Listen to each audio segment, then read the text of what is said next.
Cette semaine, dans Réforme, nous avons consacré l'éditorial à la question du référendum qui se prépare en Grèce.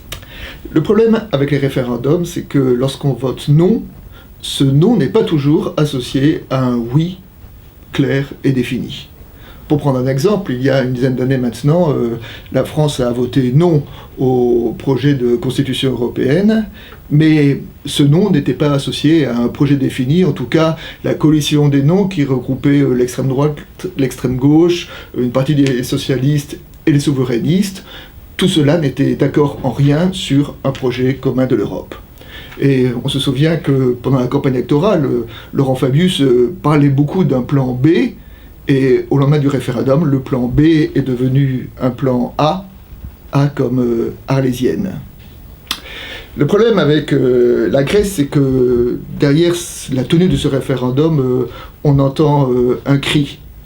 Mais si jamais les Grecs votent non, ce cri risque d'ouvrir sur une période d'incertitude, et malheureusement, cette incertitude peut aussi dégénérer dans une situation qui serait encore pire que la situation actuelle pour les Grecs.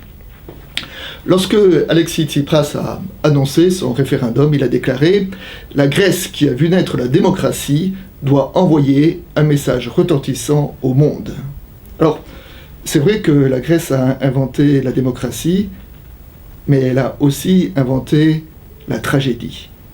Et une tragédie, c'est une situation dans laquelle on se trouve en impasse et dans lequel il n'y a que des mauvaises solutions. Et aujourd'hui, la Grèce est en pleine tragédie.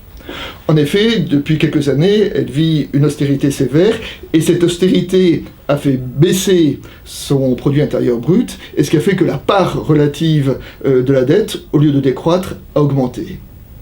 D'un autre côté, aujourd'hui, la Grèce est en défaut de paiement, mais elle a besoin d'argent pour boucler ses fins de mois, et on peut comprendre ses créanciers qui ne sont pas très enclins à prêter de nouveau de l'argent, alors que la Grèce ne rembourse pas ses dettes passées. Donc voilà, l'impasse. On ne peut sortir de cette impasse que par de la politique, que par de compromis, mais ce n'est pas avec les coups de théâtre que l'on fait des compromis. Alexis Tsipras est coincé entre des promesses électorales qui furent généreuses, une coalition gouvernementale cosmopolite et la dure réalité de la situation économique dans laquelle se trouve son pays.